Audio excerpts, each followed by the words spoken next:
Movie के start में हमें ये बताया जाता है कि अब साइंस ने इतनी तरक्की कर ली है कि वो हमें ये बता सकती है कि कहाँ पर सोल एग्जिस्ट करती है और कहाँ पर नहीं करती, यानी कि साइंस हमें सोल के बारे में सब कुछ बता सकती है। अगली सीन में हमें बहुत सारी आंखें दिखाई जाती हैं। उन आंखों पर फोकस करके हमें ये बताया जाता है कि किसी भी दो इंसानों की आंखें एक जैसी कभी भी नहीं हो सकती, यानी कि सभी लोगों की आंखें एक दूसरे से बिल्कुल अलग हैं। यानी इसका मतलब ये है कि सारी आंखें यूनिक हैं, बिल्कुल हमारे फिंगरप्रिंट्स की तरह। यानी जिस तरह फिंगरप्रिंट्स एक जैसे नहीं हो सकते, बिल्कुल वैसे ही आंखें एक जैसी बिल्कुल भी नहीं हो सकती। नेक्स्ट सीन में हमें मूवी का मेन कैरेक्टर एक लड़का दिखाया जाता है जिसका नाम इयान होता है। इयान असल में एक साइंटिस्ट होता है। यहाँ पर हम देखते हैं कि इयान जानवरों की आंखों पर रिसर्च कर रहा है। इसके बाद हम इयान की ही आवाज में उसकी कहानी सुनते हैं। ये उसकी जिंदगी की एक ऐसी कहानी थी जिसने की उसकी पूरी लाइफ को ही चेंज करके रख दिया। और यहाँ से सीन शिफ्ट होकर जाता है कई साल पहले,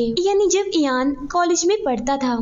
यहाँ पर इयान अपने कॉलेज में होने वाली एक पार्टी में आया होता है, लेकिन वो इस पार्टी में एंजॉय नहीं कर रहा था क्योंकि उसे ये पार्टी बिल्कुल भी पसंद नहीं आती। इसी वजह से वो वहाँ से जाने लगता है। लेकिन जब वो वहाँ से बाहर जाने की सोचता है तो तभी उसकी नजर बाहर खड़ी हुई एक लड़की पर पड़ती है। इस लड़की का चेहरा हम देख नहीं पाते क्योंकि उसने अपने चेहरे को नकाब से ढका होता है। इयान उस लड़की को देखते ही उसके पास जाता है और उससे पूछता है कि तुम यहाँ क्यों खड़ी हुई हो, पार्टी में क्यों नहीं गई। तब ये सुनकर वो लड़की चांद की तरफ देखती है और बताती है कि देखो आज चांद कितना प्यारा लग रहा है। और तब यहाँ पर इयान उस लड़की की आंखों में देखता है जो कि बहुत ही खूबसूरत होती हैं। इसीलिए इयान उस लड़की से कहता है कि आपकी आंखें तो बहुत प्यारी हैं, क्या मैं इनकी तस्वीर बना सकता हूँ। तब ये सुनकर वो लड़की कहती है कि हाँ क्यों नहीं, बना सकते हो, बना लो। और तब यहाँ पर इयान ऐसा ही करता है, वो उसकी आंखों की पिक्चर बना लेता है। इसके बाद वो लड़की इयान से पूछती है कि अब हम दोनों पार्टी में चलें। तब इसके बाद वो दोनों पार्टी में आ जाते हैं जहाँ इस बार वो दोनों काफी एंजॉय कर रहे थे। अगले सीन में इयान अपने एक दोस्त के साथ अपनी लैब में काम कर रहा होता है और तब इतनी ही देर में इयान की फीमेल फ्रेंड जो कि उसकी कोलीग भी थी वो वहाँ पर आती है और वो इस लैब में इयान के साथ काम करती है और आज भी वो हमेशा की तरह इयान के साथ काम करने के लिए आई होती है। इसके बाद इयान उन्हें अपना एक एक्सपेरिमेंट दिखाता है जो कि उसने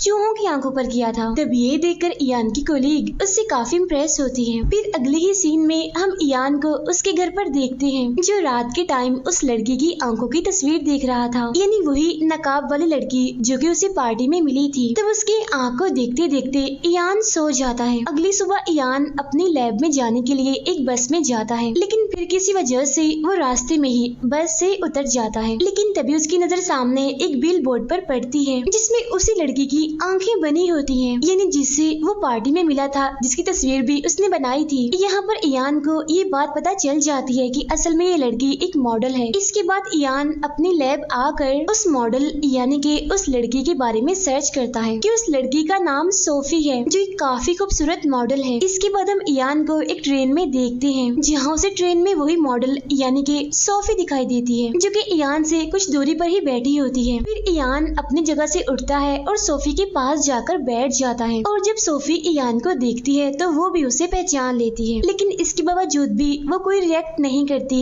यानी कि वो उससे कोई भी बात नहीं करती। और जैसी ट्रेन रुकती है वो वहाँ से बाहर निकल जाती है। तब उसके पीछे पीछे इयान भी चला जाता है, जहाँ थोड़ी ही दूर जाने पर वो दोनों ही एक दूसरे से बातें करने लगते हैं। जहाँ बातों में सोफी इयान को बताती है कि मैं अर्जेंटीना में पैदा हुई थी, लेकिन फिर जब मैं 11 साल की हुई तो तभी से वो अपनी दादी के साथ फ्रांस आ गई थी। तभी ये सुनकर इयान भी सोफी को अपने बारे में बताता है कि मैं असल में एक साइंटिस्ट हूँ और मैं जानवरों की आंखों पर रिसर्च कर रहा हूँ। और सोफी, क्या मैं तुम्हें एक बात बताऊँ, आज तक मैंने जितनी भी आंखों को देखा है उनमें से मुझे सबसे ज्यादा खूबसूरत आंख तुम्हारी लगी। इसी वजह से उस दिन मैंने तुम्हारी आंखों की तस्वीर बनाई थी, क्योंकि तुम्हारे जैसी आंखें मैंने कभी भी नहीं देखी। अब उनकी बातों से उनके बीच एक कनेक्शन बन जाता है, जहाँ बाद में सोफी इयान के साथ उसके घर आ जाती है, जहाँ वो दोनों एक दूसरे के साथ काफी बातें करते हैं और काफी अच्छा टाइम वो गुजारते हैं। फिर एक दिन जब वो दोनों बाहर घूम रहे होते हैं तो उन्हें वहाँ पर एक सफेद मोर दिखता है जो कि काफी खूबसूरत लग रहा था। तब उसे देखकर सोफी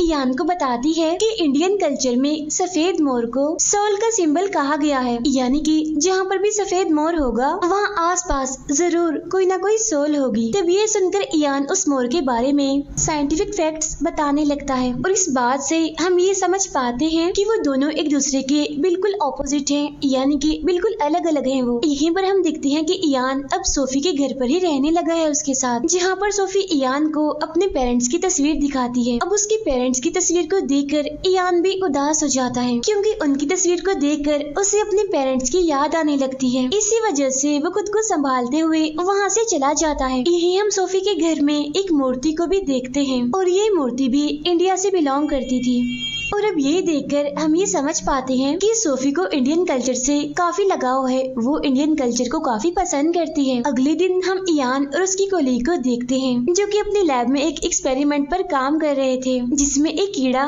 जिसके पास आंख नहीं थी, वो उस कीड़े को इस एक्सपेरिमेंट के जरिए आंखें दे रहे होते हैं, क्योंकि इयान का मानना ये था कि हमारी आंखें गॉड का दिया हुआ कोई गिफ्ट नहीं है, बल्कि जब इंसान पैदा हुआ तो इंसान की बॉडी में ग्रो करने वाला एक डेवलप्ड ऑर्गन है। इसके बाद इयान घर आकर सोफी को प्रपोज करता है और उससे पूछता है, क्या तुम मुझसे शादी करोगी? तब इस बात के लिए सोफी फौरन मान जाती है, और फिर अगले ही दिन वो दोनों शादी करने के लिए कोर्ट चले जाते हैं। लेकिन वहाँ जाकर उन्हें ये पता चलता है कि आज उनकी शादी नहीं हो सकती। तब इस बात से वो दोनों उदास होकर घर वापस जाने लगते हैं। लेकिन तभी इयान के पास उसकी कोलीग का फोन आता है, जो इयान को बताती है कि हम जिस कीड़े पर एक्सपेरिमेंट कर रहे हैं ना, उसे हम साइंस की मदद से आंखें दे सकते हैं। और अब ये सुनकर तो इयान की खुशी का कोई ठिकाना ही नहीं रहता। इसीलिए वो सोफी को भी इस बारे में बताता है और उसे अपने साथ लैब चलने के लिए कहता है। फिर जब इयान और सोफी लैब में आते हैं तो इयान सोफी को अपनी कोलीग से मिलवाता है। यहाँ पर इयान और उसकी कोलीग सोफी को उस कीड़े के बारे में बताते हैं, यानी कि हम इस पर एक्सपेरिमेंट कर रहे हैं और इसे आंखें दे रहे हैं। तब ये सुनकर सोफी इयान पर गुस्सा करने लगती है। वो कहती है कि ये सब कुछ तुम गलत कर रहे हो, क्योंकि ये नेचर के रूल्स के खिलाफ है, क्योंकि गॉड ने जिस इंसान को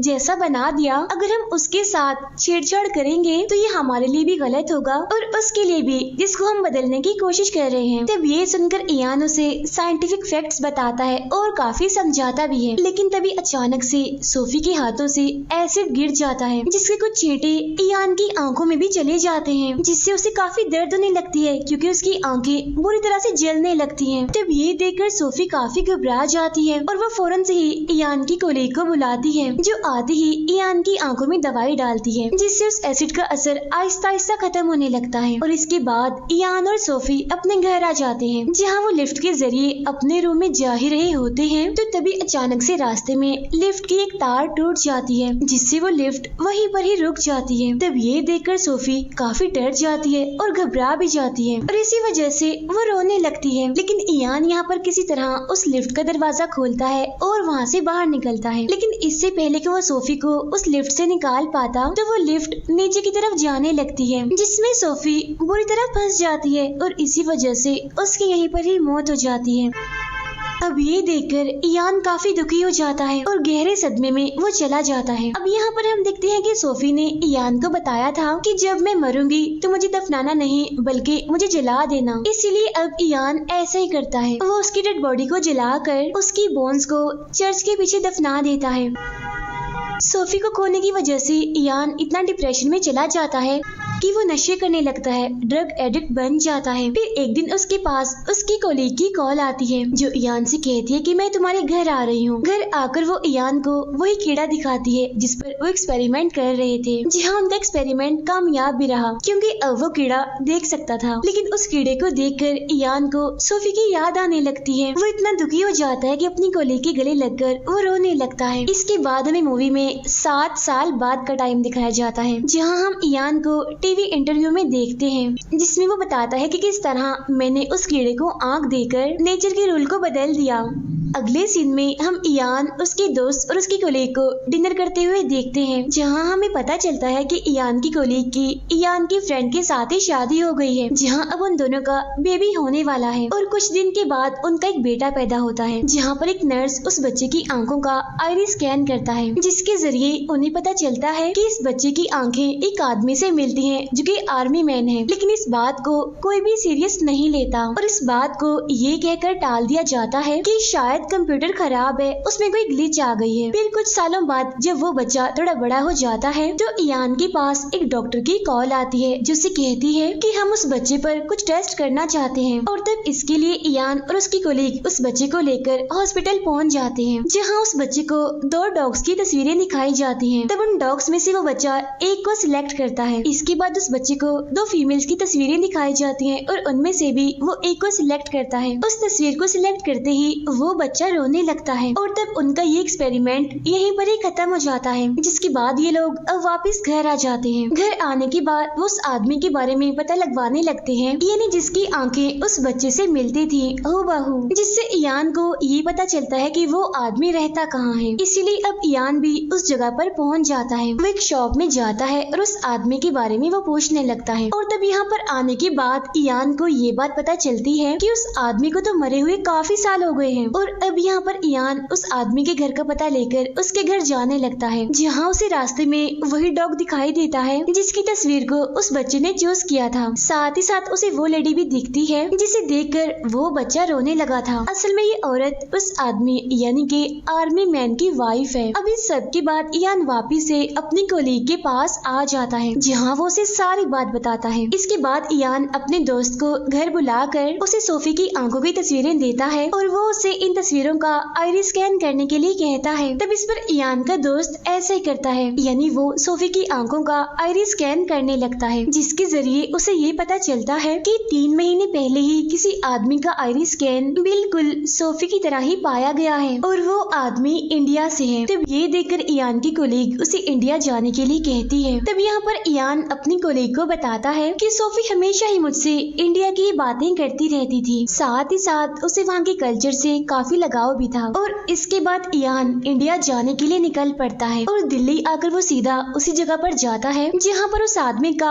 आईरिस स्कैन हुआ था। यहाँ पहुंचकर इयान एक लड़की से मिलता है जो कि यहाँ की मैनेजर होती है। तब इयान उसे सोफी की आंखें दिखाते हुए उसे कहता है कि कुछ महीने पहले सेम ऐसी आंखें यहाँ पर रजिस्टर हुई थी। तब उन आंखों को देखते ही वो मैनेजर पहचान लेती है और बताती है कि ये आंखें असल में एक छोटी सी बच्ची की हैं, लेकिन मैं ये नहीं जानती कि इस टाइम वो बच्ची कहाँ पर है। तब ये सुनकर इयान उस मैनेजर से कहता है कि क्या आप मेरी मदद कर सकती हैं इस बच्ची को ढूंढने में। तब उसकी मदद करने के लिए वो मैनेजर मान जाती है और वो इयान से कहती है कि ठीक है, आप कल आइएगा। फिर अगले दिन वो मैनेजर इयान को लेकर एक जगह पर आती है और वो वहाँ के लोगों से उस बच्ची के बारे में पूछती है, जहाँ उन्हें ये पता चलता है कि उस बच्ची के पेरेंट्स की मौत हो गई है और तो और उसका इस दुनिया में कोई भी नहीं है, उसका तो अपना घर भी नहीं है, इसीलिए कोई भी नहीं जानता कि वो बच्ची इस टाइम कहाँ पर है। और तभी यहाँ पर इयान को एक आइडिया आता है, वो सोफी की आंखों की तस्वीर बिल बोर्ड पर लगवा देता है। फिर अगले सीन में हम इयान और उस मैनेजर को एक साथ देखते हैं। यहाँ वो मैनेजर इयान से कुछ सवाल करती है, यानी क्या तुम रिलीजियस हो, क्या तुम गॉड पर यकीन रखते हो। तब ये सुनकर इयान कहता है कि मैं एक साइंटिस्ट हूँ और मैं बस साइंटिफिक फैक्ट्स पर ही यकीन रखता हूँ और मैं इन चीजों पर बिल्कुल भी यकीन नहीं करता। अगले दिन हम इयान को देखते हैं जो कि उस बिली बोर्ड के पास बैठा होता है, लेकिन तभी यहाँ पर इयान एक बच्ची को देखता है जो कि उस बिली बोर्ड को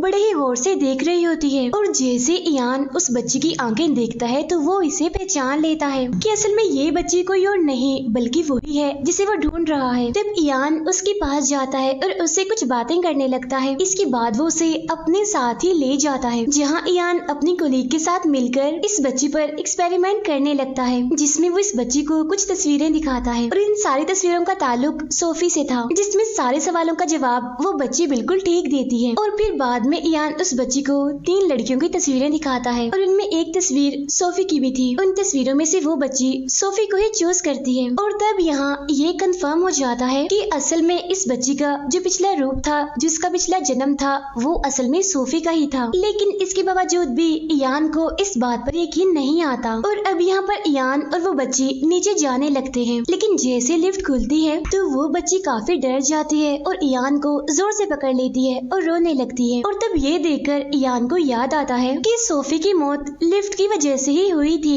और लिफ्ट को लेकर सोफी का ये डर उसके इस जन्म में इस रूप में भी है। और तब यहाँ पर इयान को उस मैनेजर की कही हुई बात याद आती है, जिससे इयान फौरन समझ जाता है कि ऐसी बहुत सारी चीजें हैं जो कि साइंस से भी काफी आगे हैं और उन सभी चीजों का, सभी सवालों का जवाब साइंस के पास आज भी नहीं है। यहाँ पर इयान उस बच्ची को अपने गले से लगाता है और उसे चुप करवाता है, उसे रिलैक्स करता है। फिर वो उसे लिफ्ट से नहीं ले जाता बल्कि वो सीढ़ियों के जरिए उसे लेकर नीचे आता है। और इसी के साथ ही ये मूवी यहीं पर एंड हो जाती है। Thank you for watching.